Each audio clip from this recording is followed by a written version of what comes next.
Good evening and welcome to the 2D podcast. If you're catching us via the podcast, remember you can be a part of the conversation in the chat room. Lots of folks already lining up to get their comments out. We can see them there. We're on all the major social media platforms. You can find us on LinkedIn, on Facebook, Twitch, YouTube, Twitter.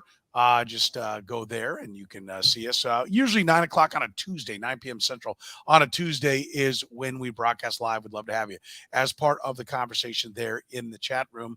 A lot of people already lined up, as I said. A lot to cover. Who is the NFL's scariest team right now? Should the Bengals be the favorite for the AFC's number one seed at this point? Are the Bills cooked? Are they done? Are the Dolphins a complete fraud? No wins versus winning teams. How is Mike Tomlin winning with this Pittsburgh Steelers team? Who should the Raiders be looking at to be their next head coach? Who's the midseason MVP? Will they end up winning it when it's all said and done? Who is the midseason coach of the year? You know, the Coach of the Year award is like so predictive of future success. Does the NFL have it right when it comes to the overseas games? And then what are we looking for in week number 9? We talk about it right now on the 2 Deep NFL podcast. You're listening to the 2 Deep Podcast, the most complete analysis of the National Football League, breaking down the NFL like no one else can.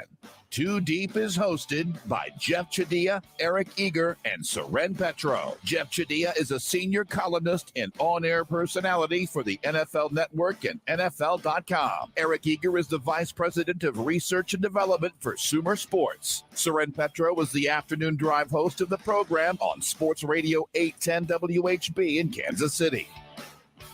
2 Deep is proudly brought to you by Gann Asphalt and Concrete, Kansas City's nationally recognized full-service paving and pavement maintenance contractor, making parking lot problems disappear since 1994. Free consultations, no commissions, in-house crews, and every project comes with a written warranty. Find them online at GannAsphalt.com or call 816-484-3338. Gann Asphalt and Concrete, one contractor, all things parking lot. Now, here are the hosts of the 2 Deep Football Podcast, Jeff Chadiha, Eric Eager, and Soren Petro. Thank you, Curtis. Welcome again to the 2 Deep Podcast.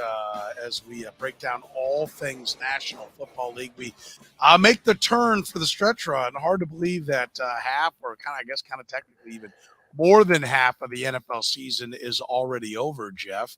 But here we go. Daylight savings has fallen back. Now it's time to get to the nitty-gritty of it. Do you have one team that the rest of the NFL should be fearing at this point? Ravens. And what they've done to Seattle, to Eric's Detroit Lions, a combined score of 75-9 in those games. They've had the most impressive moments. I mean, there's a lot of parity in this league, so it's hard to pick one team.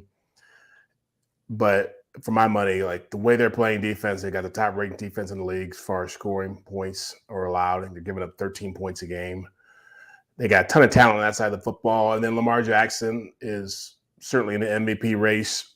He's probably the leader right now based on the success of that team and the way everybody else has been up and down. But they've been able to run the football without J.K. Dobbins. They've shown potential in their passing game with what Todd Monken's brought in there. Zay Flowers has been a nice addition to that offense, and Mark Andrews has been a good player. They got everything you want to have to compete for a championship. And when you're beating when you're beating playoff caliber teams the way they're beating them, that catches people's eyes. So I'm going with them right now.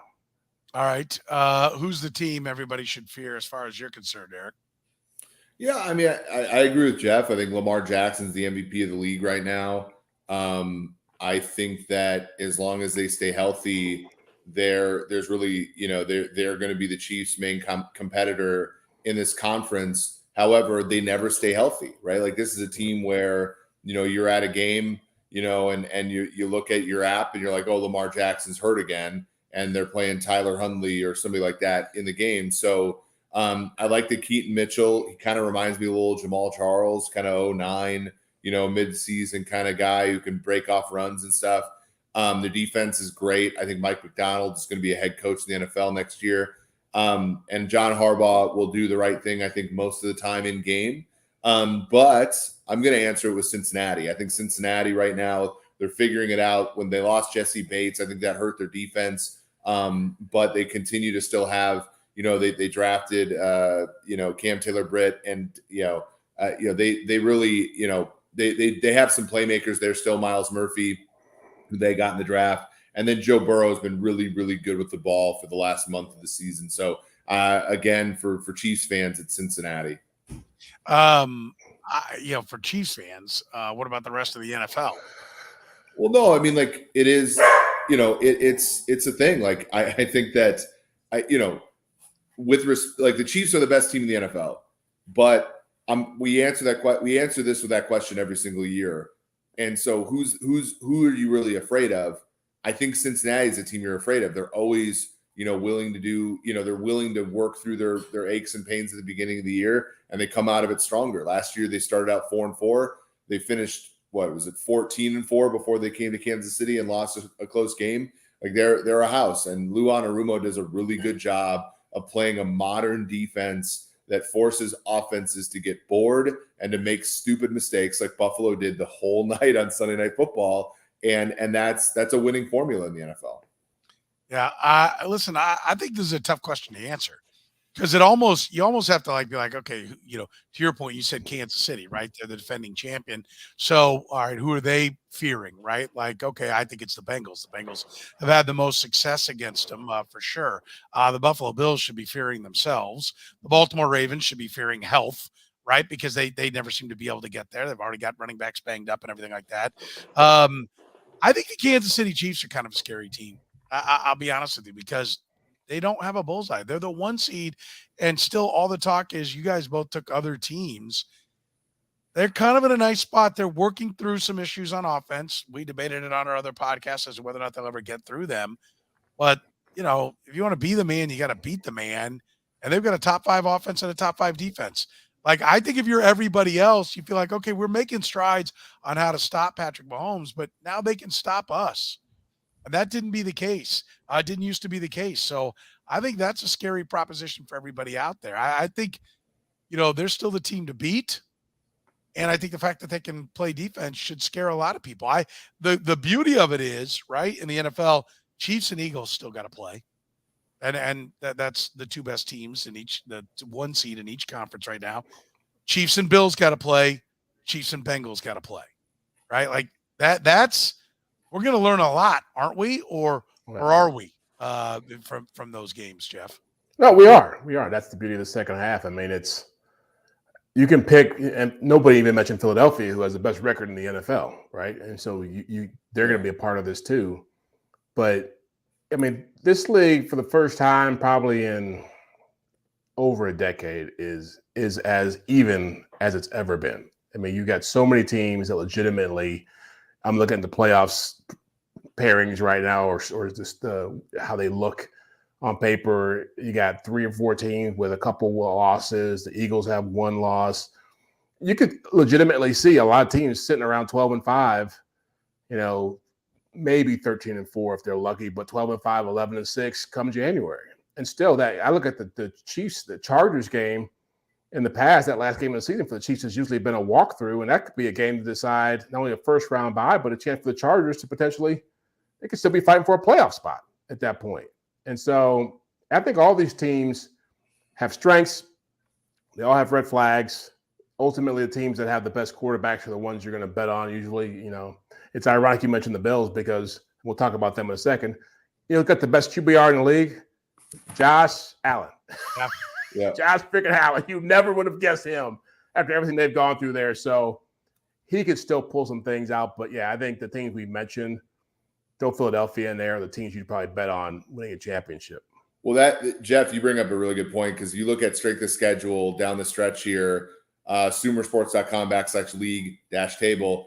Buffalo has the hardest strength of schedule left, followed by the Raiders, Ravens, Chiefs, Giants, Commanders, Eagles, Chargers, Bengals, Seahawks. Those are some teams that really want to win some things this year. Now, if you want to go fanduel.com/Petro and make a MVP bet that actually has a chance to win, Josh Allen at like 18-1 or so, I haven't looked at the numbers lately, if Josh Allen continues to lead the league in EPA per play and QBR, and he does so against the toughest schedule in football with Monday Night Football against Denver, all these primetime games that either they get flexed into against premier teams. Like we talked about Mahomes last year, right? It was like, when you played your best football against Tampa Bay on Sunday Night Football, against the Chargers on Thursday, all those kind of things, it's a narrative-driven award. Like Jeff makes a great point. That team's struggling, but at this time last year, Joe Burrow and the Bengals were 4-4, right? And so,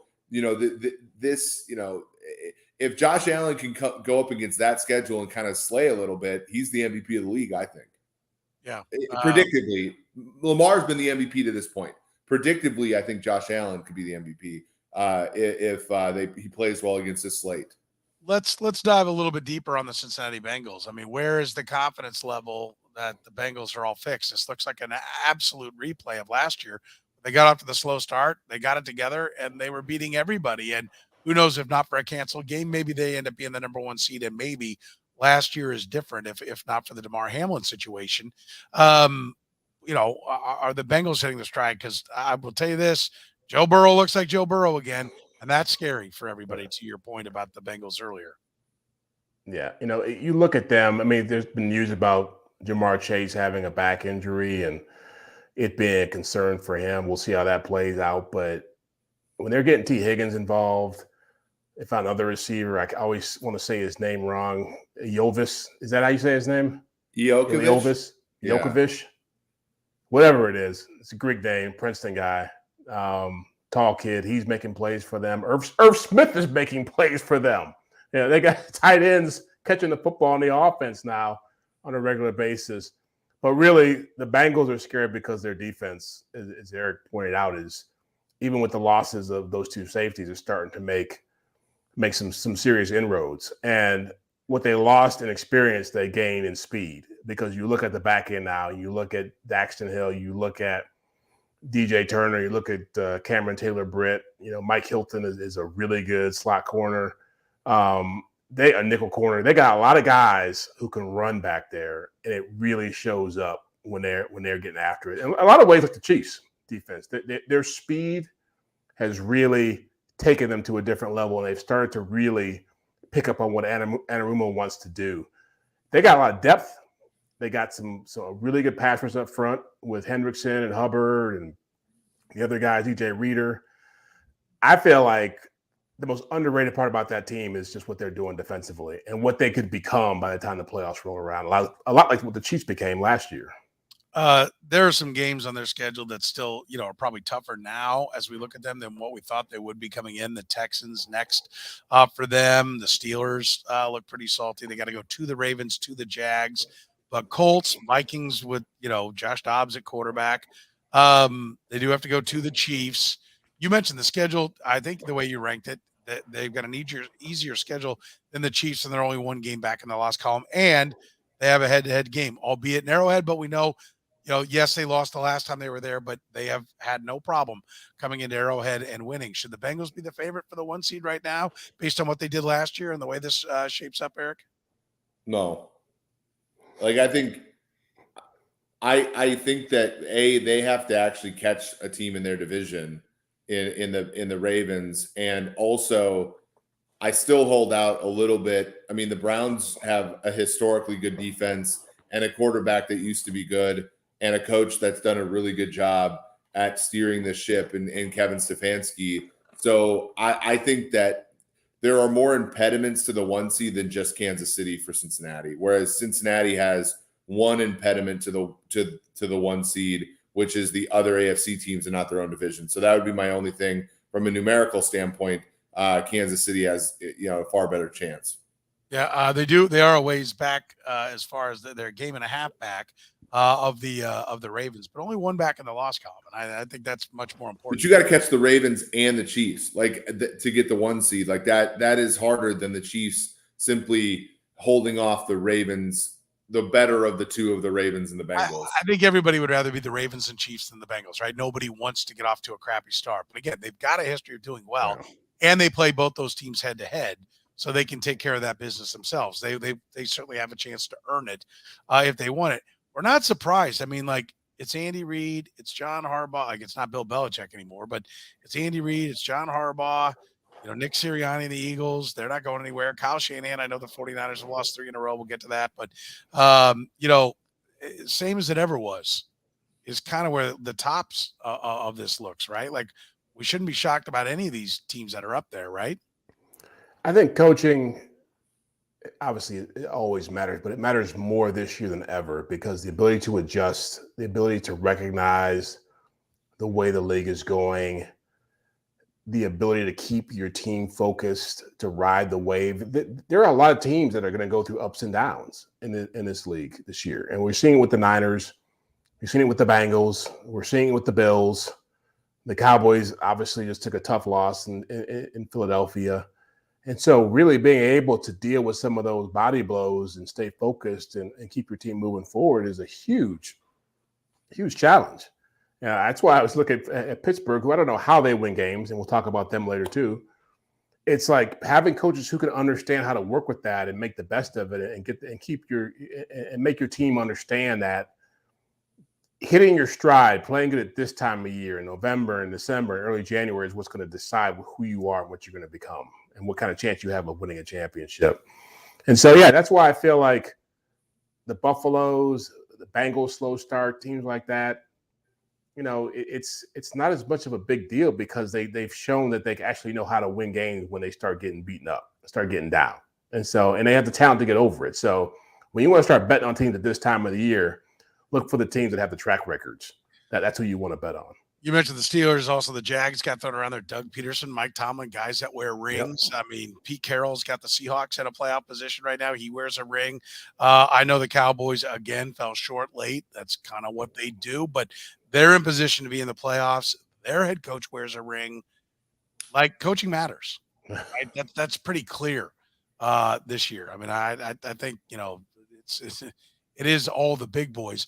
Eric, are the Buffalo Bills cooked? We mentioned Josh Allen's played well, but they seemingly keep finding ways to lose games. Are you out on the Buffalo Bills? The defensive injuries are really hard for them to overcome. The splits with and without Matt Milano, it's tough. Tre'Davious White being out. Von Miller still not being 100% from what I can tell. It's tough. I will say this, though, when you look at their division, who is better than they are? Like the Dolphins, I think, have it. The Dolphins are not terrible relative to them, but they're a step below. I think that the Jets, we saw what they're capable of or not capable of last night. So, if they win that division, I think that there's obviously an opening for them to do things in the playoffs because Allen – I think about this. I think about this with both Allen and Herbert. I think they're going to win a Super Bowl one in an Eli Manning way, where we're just and Buffalo is kind of this way. I said relative to the Colts of 2006, right? Where forever the Bills have been the best point differential, best this, that, and the other thing, and everybody's like, yeah, but Peyton Manning can't win the big one, right? They go to Indy they go to New England a couple times. They lose to Pittsburgh at home in the Jerome Bettis fumble game. And and then in 2006, everybody's kind of they don't even get a bye, right? They had to play on the in the first round of the playoffs. They have to go to Baltimore and all this stuff, and then they win one kind of out of thin air. I think that's eventually going to be the fate for a team like Buffalo or Los Angeles Chargers. Is it this year? I don't know, but I do think to Jeff's point, when you get in the playoffs, there are a few markers that you're going to bet on, and it's going to be quarterback play and coaches that are wearing the ring. To your point, Soren. Jeff, where do you sit on the Bills? They're going to be all right. You look at their schedule and the way it shapes up, they got a pretty good chance of having double-digit wins, maybe as many as 11 if they're able to really step up their play. They got a rough 3-game stretch in there, I think, whereas the Chiefs, they got the Cowboys, and I think maybe it's the Eagles or somebody else is really good, or the Niners. Yeah, they play the Niners, I'm thinking. They got to go to the Eagles. The Eagles. 6. They got to go to the Chiefs. Yeah, and then Dallas. Cowboys at home. Yeah.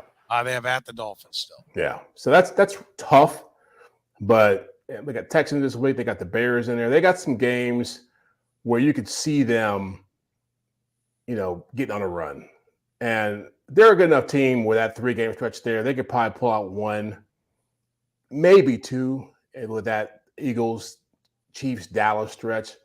If they do that, they'll be fine because in the last couple of years, they've had a 5-game winning streak at the end of the year, an 8-game winning streak. They've had their moments when they've looked the same way they've looked this time around. And I just say, if you look at their losses, the Patriots, the Jets, the Jaguars, and the Bengals. If you replace the Bengals and the Jaguars with, I don't know, the Bears and the Cardinals, they're sitting here at 7-2. They've played some pretty good teams. They play teams that know them really well.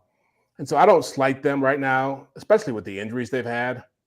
I am curious to see how Rasul Douglas plays for them, if Von Miller can make a difference.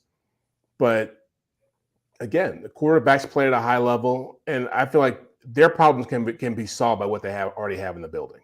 If they're able to focus and be efficient and play good enough defense, they'll be there at the end. Next 2 weeks are critical. Can't lose to the Broncos and Jets, as you mentioned, because then they get at the Eagles before a bye week and then at the Chiefs. And so you can't drop one of these next two. They're in panic mode. If that happens, I don't expect them to drop either one of them, but it'll be a problem. Listen, with free consultations, no commissions, and in-house crews, every project coming with a written warranty. If you've got parking lot problems, call GAN Asphalt and Concrete. They keep your parking lot safer, help you and your business avoid unnecessary delays and costly expenses, solving parking lot problems since 1994. GAN Asphalt and Concrete, one contractor, all things parking lot. Find them online at ganasphalt.com.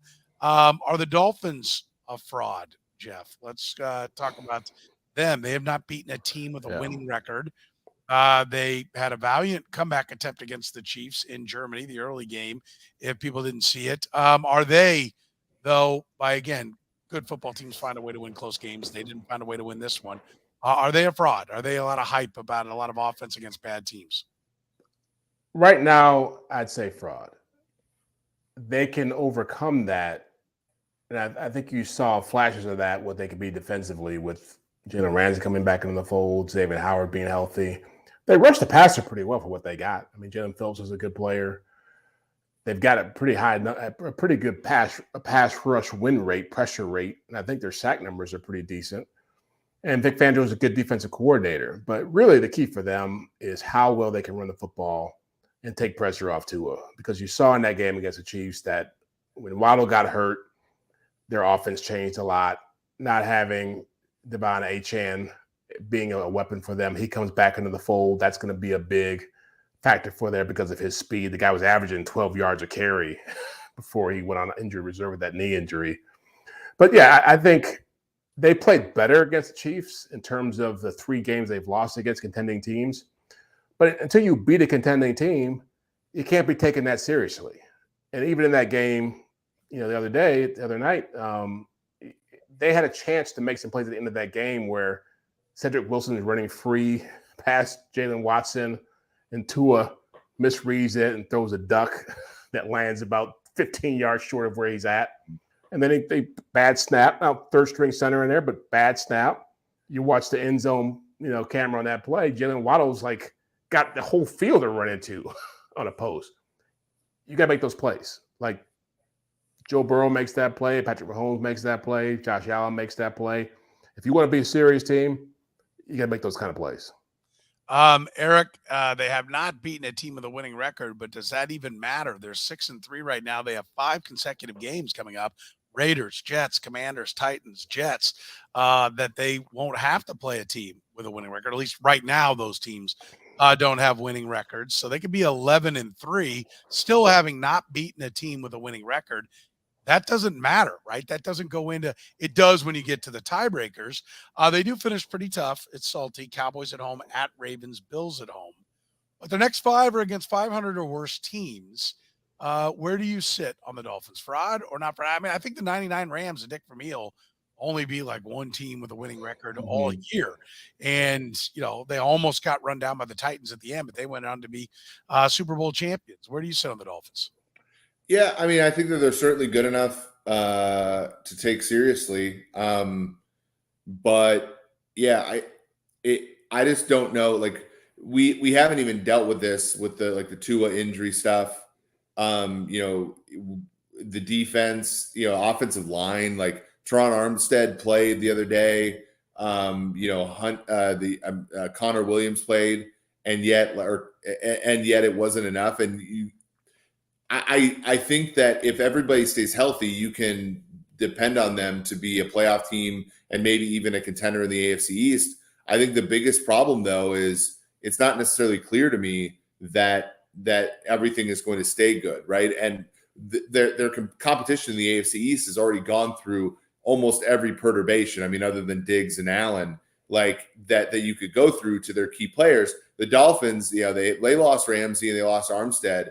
But like, for example, Tua and other players that have had injuries, in the past, like those guys have stayed mostly healthy. And I think that's, it's going to be interesting to see if that can actually stay true the whole season. By the way, we had a comment from Pat saying, how do we support you guys? Of course, support our sponsor, Gain Asphalt and Concrete. If you need any help, gainasphalt.com. Hit the like button, the subscribe button. Tell your friends, your families. Make sure you subscribe on all our social media formats. That would do a lot for us. So go ahead and hit that love button if you would. Don't cost you nothing, but it does help us. So those numbers are all things. Thanks for asking, Pat. We do appreciate it. Mike Tomlin, Jeff, I mean, not only, he's always the coolest looking guy on the sidelines. I love Mike Tomlin patrolling the sidelines. And I hear analytics guys, at least I hear Steelers people tell me that analytics say he's not a very good coach.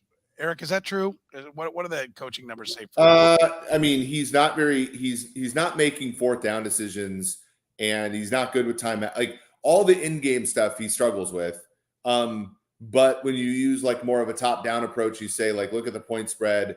How does he do? You're talking about a top coach in the NFL. So it's kind of this weird thing where if you try to black box model the intangibles, he's fabulous. When you actually try to get to like the mechanisms for why he wins, it's not as clear. So I would say I would say that analytics people are maybe unfair to him because he doesn't win the way that they want him to, but he does win and he does add value. That is unmistakable. So it's strange. There are people in Pittsburgh who think he's part of the everybody looks like, oh, how does Mike Tomlin do it? And like some people in Pittsburgh kind of compare him to an arsonist who puts out his own fires and takes credit for it. I'm a little bit, like for example, Matt Canada, like he's the one that hired Matt Canada. So him having him as OC is not a compelling argument to me, but there is something for being consistently a competitive football team. And I think Mike Tomlin deserves a lot of credit for that. Did I hear this right, Jeff? They've been outgained in every game. Every game, and he is 5-3. He may not go for it on fourth down when he should, but there is a lot about the people side of thing. He obviously kicks ass at that. He obviously has a team that believes, gets them to believe. He clearly formulates game plans that maximize every yard they give up and maximizes every yard they gain and minimizes every yard they give up from that standpoint. I think it's stunning. My jaw's on the floor. At how he wins with a team that does not have a franchise quarterback, does not have a franchise left tackle, does not, how impressive is what Mike Tomlin's doing to you? Yeah. We argued about Robert Saleh and the job he was doing with the Jets. They got more talent with the Jets than what he has in the Steelers. And I'm with you. I don't understand how they win games because every time I watch them, I think I'm watching a team that probably should have like 4 or 5 wins. Like they're probably closer to the New York Giants in overall talent than the Jets. And you're right. He gets it done. He motivates, pushes buttons. The culture there is, the expectation is to be a playoff team. He's able to get his stars to play at a high level when they have to. So TJ Watt and, Cameron Hayward, Fitzpatrick when he was healthy. Those guys deliver when they need to, and they find ways to make plays in the fourth quarter. I don't think it's a coincidence that Kenny Pickett plays his best football in the second half of games as opposed to the first halves. And so I don't think they're going to make the playoffs given how deep that division is and how much they're going to have to fight through other teams to get there. And I think other teams in other divisions are going to have a better chance to get a better record. but he's the coach of the year just because, as you mentioned that stat, only 34 teams have been outgained in their first 8 games, and not one of them until Pittsburgh this year has had a winning record. Jeff, isn't Kevin O'Connell the coach of the year, though? Oh, well, he's gotten back into the race now, but I would say the Vikings and the Steelers have like basically the same record, and the Vikings went into Atlanta without their quarterback. Their that's one game. Yeah, but they had it for 7 days. Petro. Basically, the Vikes are 5-4, and the Steelers are 5-3. The Vikings went into Atlanta without a top 5 left tackle, top 5 wide receiver, and a pretty good quarterback, and won that game outright. I mean, what are we doing here, boys? I mean, I don't know if you saw some of the comments on the podcast, but everything opened up with like how piss poor the Falcons are. Like those were the first comments on the board. Like, let the dumping on the Falcons begin. They beat the 49ers without the best wide receiver in football. Listen, I'm not. You act like if you know we don't say O'Connell is number one. No, I'm just saying like I think O'Connell is at least like 1A, 1B with Tomlin, right? Well, you know where I'm at. Listen.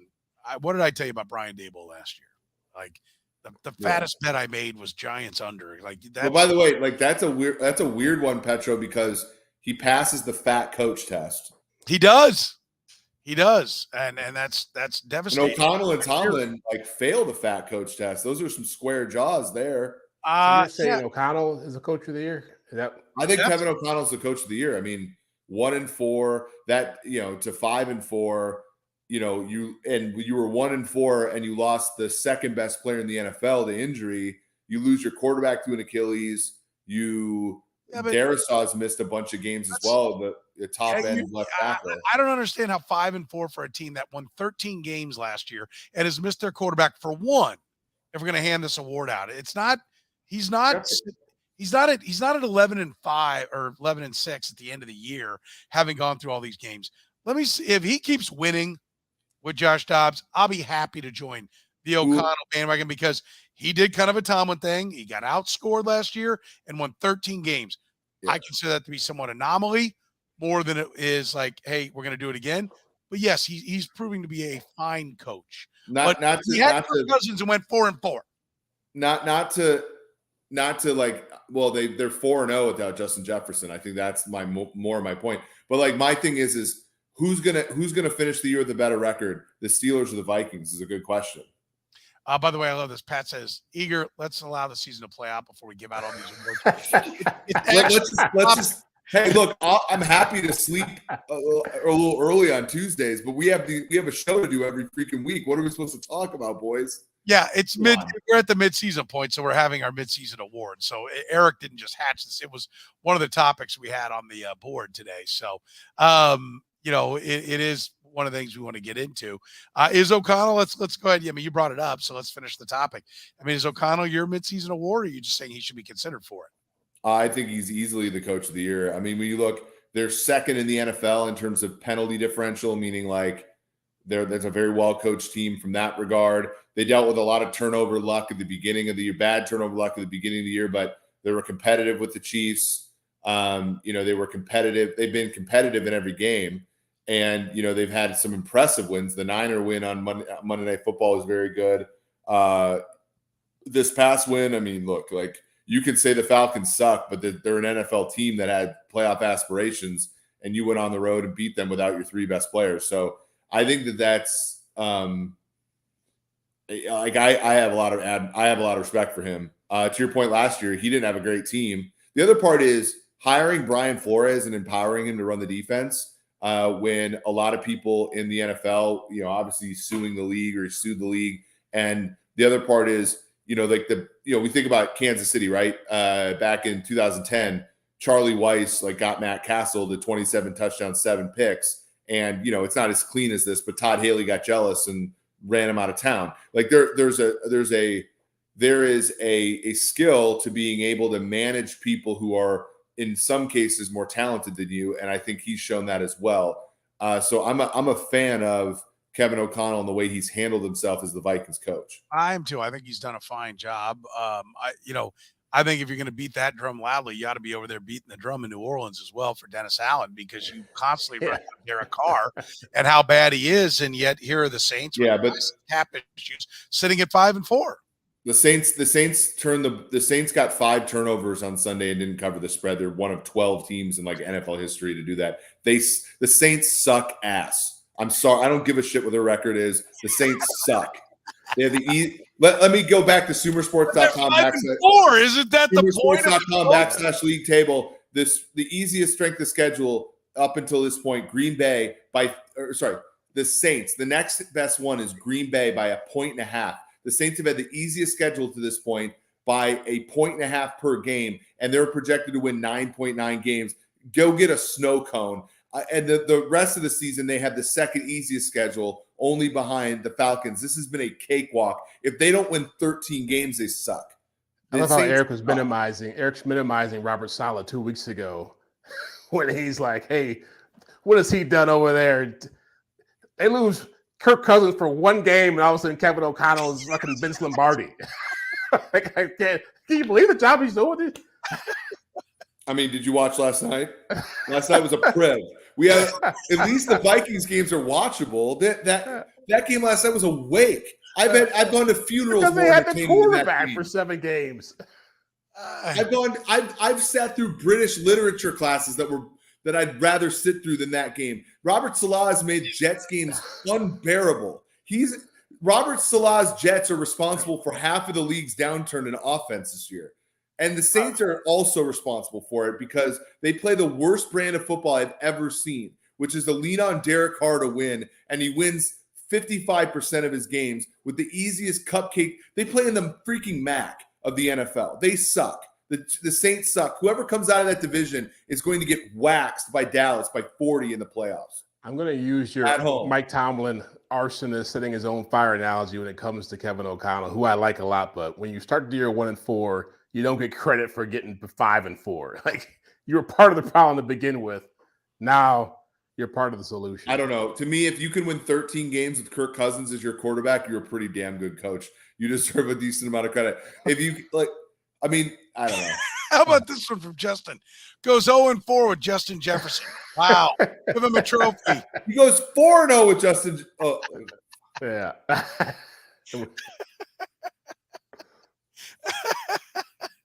Kevin O'Connell has done a better job than Mike Tomlin. I don't know. Kwesi donked an entire draft class, and they're still winning. Look at that first draft class. Lewis Cine is a healthy scratch every freaking game. Andrew Booth can't cover a $5 check at a restaurant.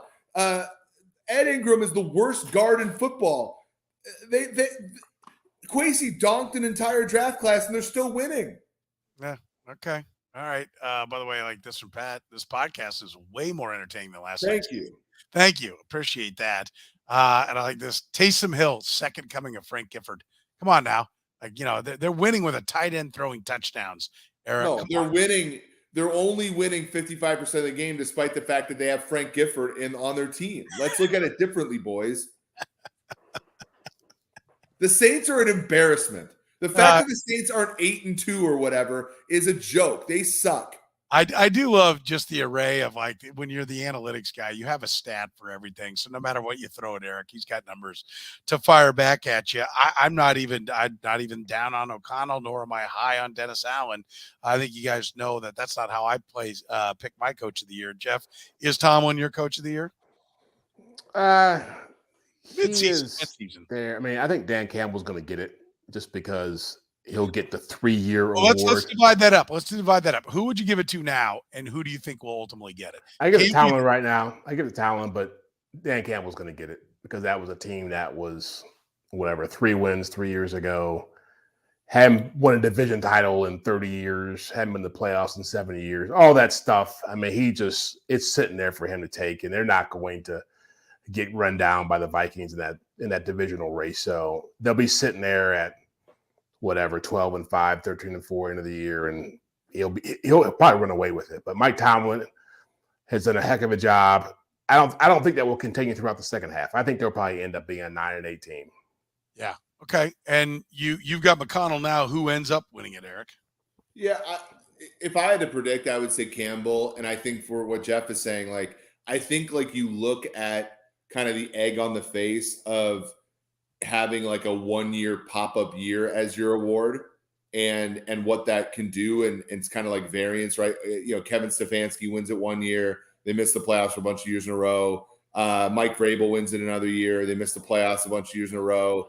Like, I think to Jeff's point, they want to give it to a coach who might have some staying power. And Campbell probably should have won it last year.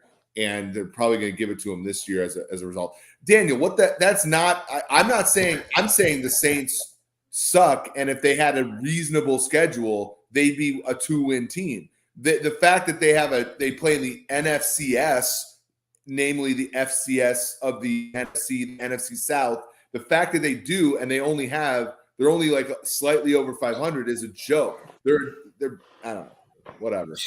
They're also, by the way, like $100 million over the salary cap next year. You went all in. You shoved all in on this 1 year of Derek Carr, and you're the dumb. That's actually not true. They've been shoving all in for 3 years. Yeah. They keep pushing it back. They never take the hit. Mm. And it is going to crash very, very hard, very, very soon, because they keep shoving it back. And it keeps getting bigger and bigger and bigger, the hit they're going to have to take. Listen, I will tell you that, like I give it to the people who actually are the best coaches. I don't give it to the biggest surprise. Like, ooh. And if we're going to do that, why is DeMeco Ryans with a rookie quarterback who wasn't? Oh, because he has CJ Stroud. Yeah, well, what everyone was saying, when the season started, is another Ohio State bust, and he's a defensive coach. And now you got a defensive coach with a quarterback playing brilliantly. If you're going to give it to somebody who's the upstart, to me, I think DeMeco Ryans' name needs to be mentioned. He's your traditional type, the rookie guy who comes in and overachieves. That's the guy who usually gives it.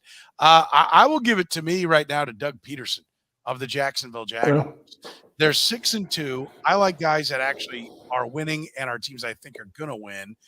And listen, there's a stat Curtis, who works with me on the radio show, hatched a long time ago. This is back in the 16-game season days. But a team that loses more than 10 games then wins more than 10 games almost always regresses. They regress back to an average of 7 and 9, and many of them fall all the way back to where they were.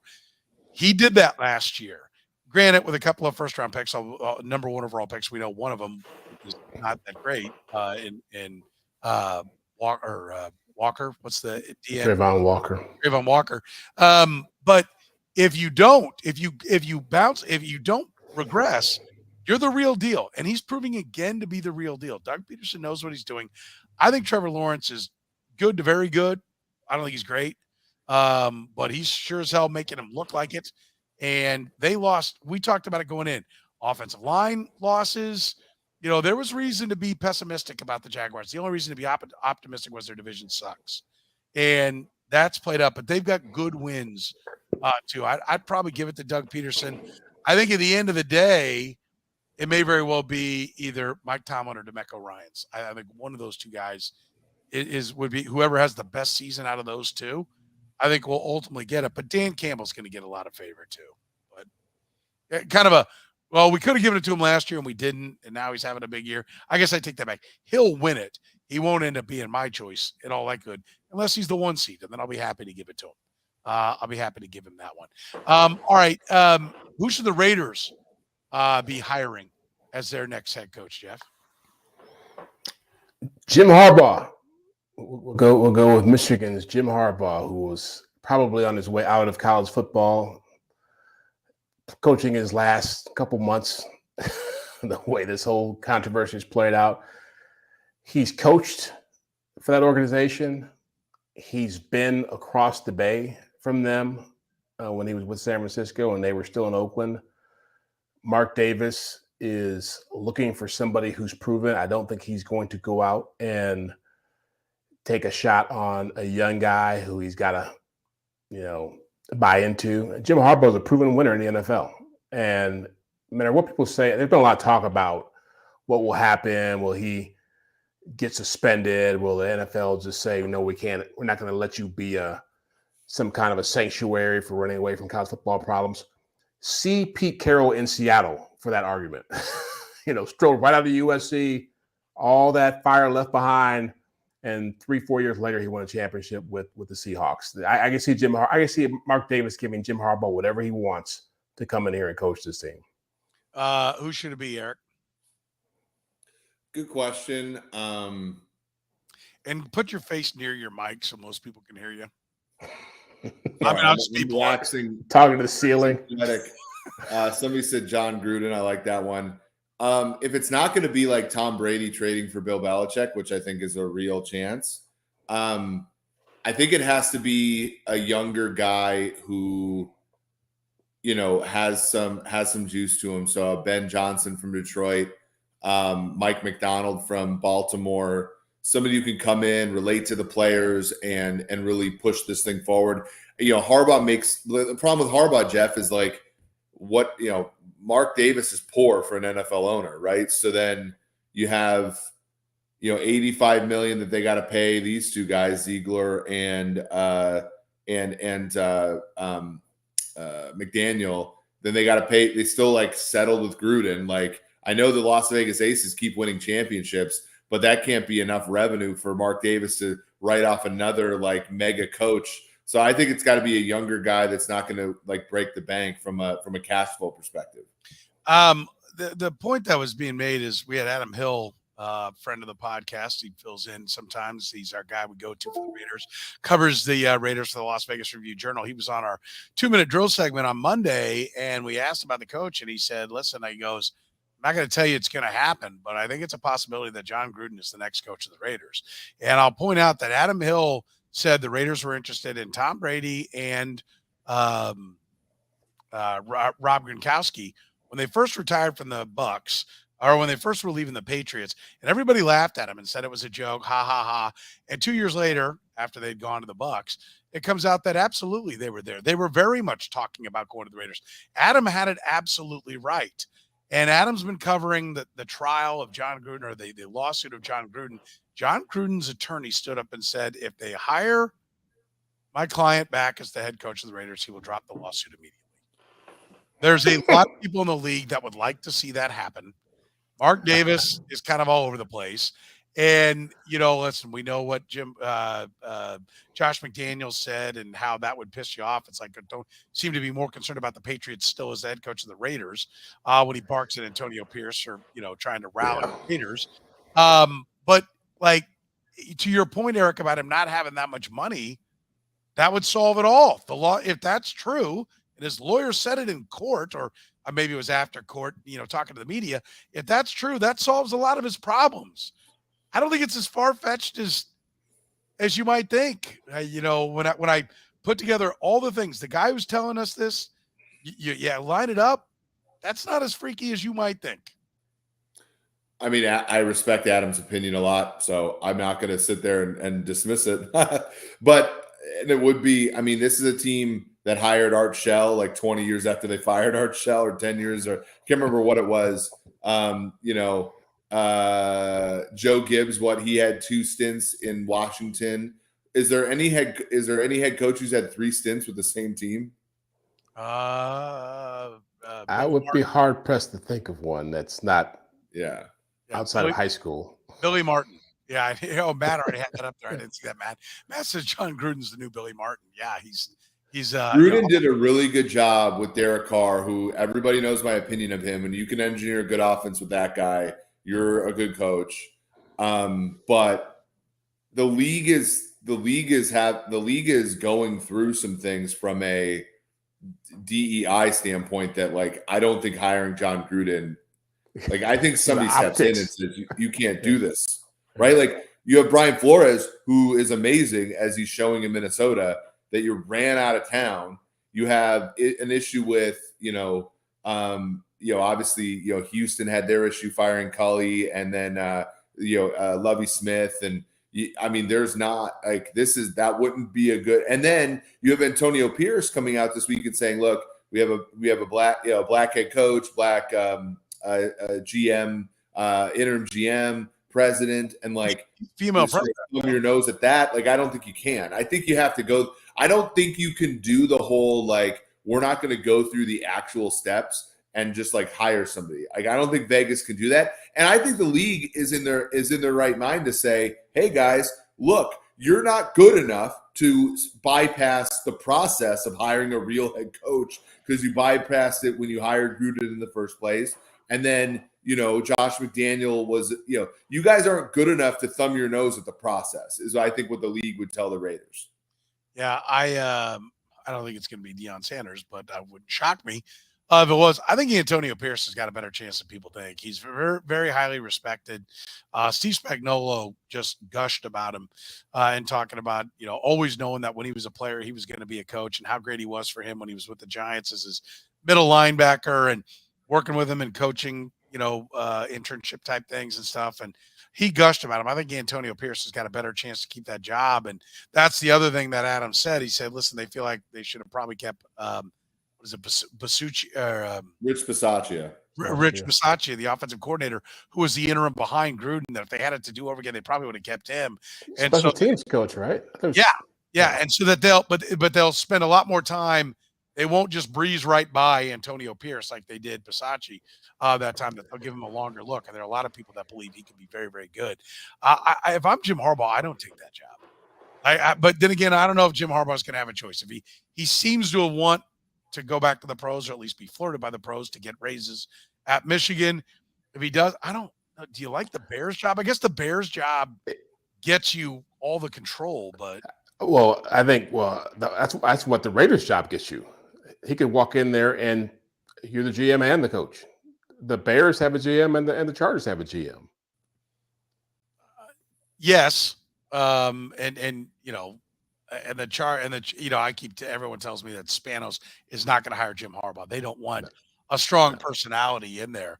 Who could be fired that could get you the number one pick? Or at least a top 2 or 3 pick, because I assume he's going to want to develop a young quarterback. Could the Rams be ejected? Could McVay finally be like, okay, I'm out? Carolina, I don't think he's going to make a move. Bears obviously are in that spot. Could the Giants move on from Brian Dable? No, not up there. No, Brian Dable, because it's looked like such a well-functioning family all year this year. Why would you move from that?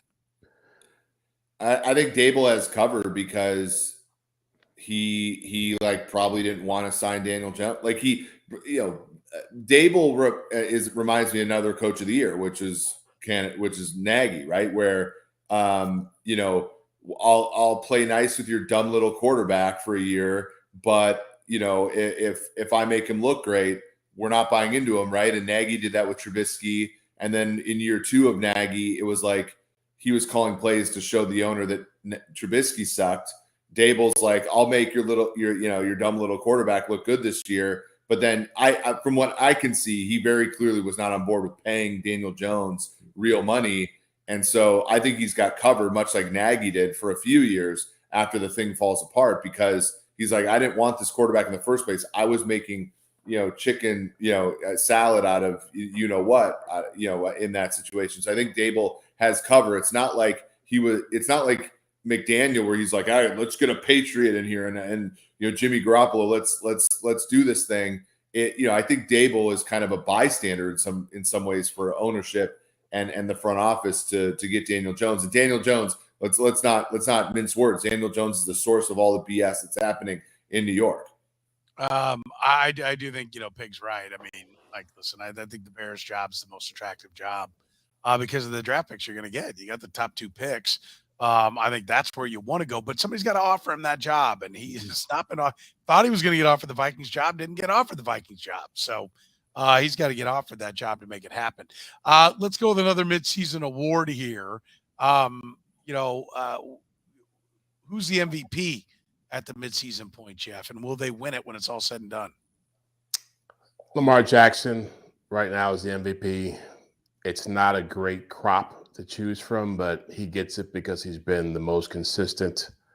The stats aren't great, but he's probably played as well without having a lot of people around him as any quarterback in the league. That it's easy to forget now with their 7-2 and had those 2 big wins over the Lions and the Seahawks, but that team Andrews was banged up, Odell was banged up, J.K. Dobbins was out for the season, Linderbaum, the center, was hurt, Ronnie Stanley was hurt. I think there's probably who wasn't hurt for that team for about 3 or 4 week stretch, and he got them through that.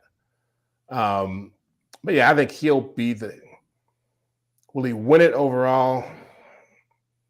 I don't know. I have a sneaky feeling it's going to be either Joe Burrow or Josh Allen in the end. One of those two. Eric, who would you give it to now? Who will ultimately win it? Lamar and then Josh Allen. I think will end up I think Josh Allen will play some really, really good games in high profile spots. I think right now it's Tua. Right? I think they are everything. Really? Yeah. Tua, come on. Without a signature win? Stats wise, yeah. They're 6-3. He's thrown 19 touchdowns, leading the league in passing yards. Their defense isn't very good. I mean, you say Lamar Jackson, he's got the best defense in football around him. He's got the least experienced coach. He doesn't have a Super Bowl winning coach standing behind him, like the Baltimore Ravens do. Yeah, I would give it to Tua right now. I mean, I think he's played great football when he's been out there last year and this year. And so I'm fine with it. Look, if you look at QBR this year, help me out on this. Josh Allen's 1, right? 2 is Brock Purdy. He's on a 3-game losing streak. 3 is Patrick Mahomes. Tough to win it when you're the defending guy, and his numbers aren't as good. 4 is Dak Prescott, who's never going to win a close game. 5 is Justin Herbert, who has a 500 record now. 6 is Tua. 7's Jalen Hurts, who Eric tells us is half dead because he can't move. 8 is my guy's knee went the wrong way in that game, by the way. And he kept firing. Jalen Hurts might be my second choice still, even with the fact that I'm not opposed to that. Gardner Minshew is 8th. Jared Goff is 9th. I mean, I think in the end, Joe Burrow is going to win it because I think the Bengals are going to kick much ass the rest of the way, and they're going to give it to Joe Burrow. I think he'll have a great finish, and I think Joe Burrow will end up winning it. But I think Tua is probably the guy right now. That's where I think the award belongs. Let's finish up with what we're looking at in Week 9. Jeff, you want to lead us off? What are you looking for here in Week 9? Niners playing the Jaguars. I want to see what they've learned. Or Week 10. Week 10. I'm sorry. Yeah, Week 10. Yeah, Niners, Jaguars. 2 reasons. 1, I want to see if the Niners can avoid a 4-game losing streak. But 2, I want to see what Chase Young can do for them, if he's going to be able to contribute in any way to what they have going on. Okay. Niners, Jags. Doug Peterson, Coach of the Year here at midseason, going up against the Coach of the Year from several weeks ago. Let's Eric, get yours. What are you looking for in this week? I like that one from Jeff. Jags +3 feels like a decent bet this week.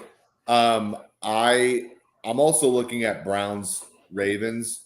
That point spread started at 4 and 4.5, and now it's 6. A lot of people rushing to bet Baltimore, similar to last week against Seattle, similar to the Detroit game. I think Cleveland puts up a bigger fight. I'm excited for that game because I think it'll clear out some of the congestion in the AFC. Nope, you do not get to pick that game because there are 2 obvious Eric Eager games. There are 2 obvious Eric Eager put-ups or shut-ups this weekend. So I'll tell you the 2 games I'm looking at because we're going to find out something about Eric Eager and his big mouth. Number 1, Dan Campbell, God's gift to coaching, goes up against little old Brandon Staley and the crappy Chargers and that piss-poor quarterback named Justin Herbert. So the Lions better win in Los Angeles where they'll have home field advantage. Right, Eric? Yeah, I mean, there's a real coach against a fake coach. Yeah. Okay. So I'm intrigued by that. Look, Detroit's a we what's the statement? The wolves don't care about the opinion of sheep. The Chargers, the Lions coming off a bye against the Chargers on a short week. That's going to be a dick kicking. Okay. So it better be, right? If not. But I'm looking at close games, Petro. Okay. All right. Well, let's see. We'll see what happens. And then the other game I'm looking at is clearly the brawl to settle it all, the war at the shore, the war to settle the score. Dennis Allen versus McConnell. Vikings host Saints. You just went on this diatribe about how piss poor the Saints are. That's true. they roll into Minnesota. Yeah. Oh my Lord! Oh my God, the That's Saints can play another third-string quarterback. Oh, great, they're so good. Oh Coach my of the God. year, That's right. Yeah, it doesn't matter who the quarterback is. the coach of the year. Yeah, I don't want to watch that. Game's going to be a priv, the same way that half these games in the NFL are a priv every week. I looked at that. Dennis Allen, me watching the Vikings trying to ooze offense out of Josh Dobbs with a week for a pretty good Saints defense to prepare, while Dennis Allen tries to coach his way out of a plastic bag, is going to be a horrible game. By the way, Dennis Allen stinks too. Like this whole thing, like we gotta no that game. That game is a third TV red zone game that I might listen to later. Thank God I've got 5. I'll have it on one of mine. Jets Raiders is one that I'm quite intrigued by, right? Like just to see Antonio Pierce on it. That's where I would have gone. But after you today, Lions Chargers and Saints Vikes. I can't wait to see the eager coaching chops come to fruition right here. We're either going to celebrate or we're going to have some good laughs next week, one or the other. Listen, as we said, hit that like button, that subscribe button. Don't cost you nothing, does a world of good for us. We love bringing you the podcast. We hope you enjoyed. We're proudly brought to you by our friends at Gann Asphalt and Concrete. Don't risk liability in your parking lot. Get your parking lot restriped today. Get those potholes fixed. Make sure you leave a good first and last impression with your clients and your customers. Go to GannAsphalt.com. Gann Asphalt and Concrete, one contractor, all things parking lots. For Jeff Chadiha from the NFL Network, for Eric Eager from Sumer Sports, dealing with some sort of earthquake there in Atlanta right now. I'm Soren Petro from Sports Radio 810 WHB saying thank you very much for joining us here on the 2 Deep NFL Podcast.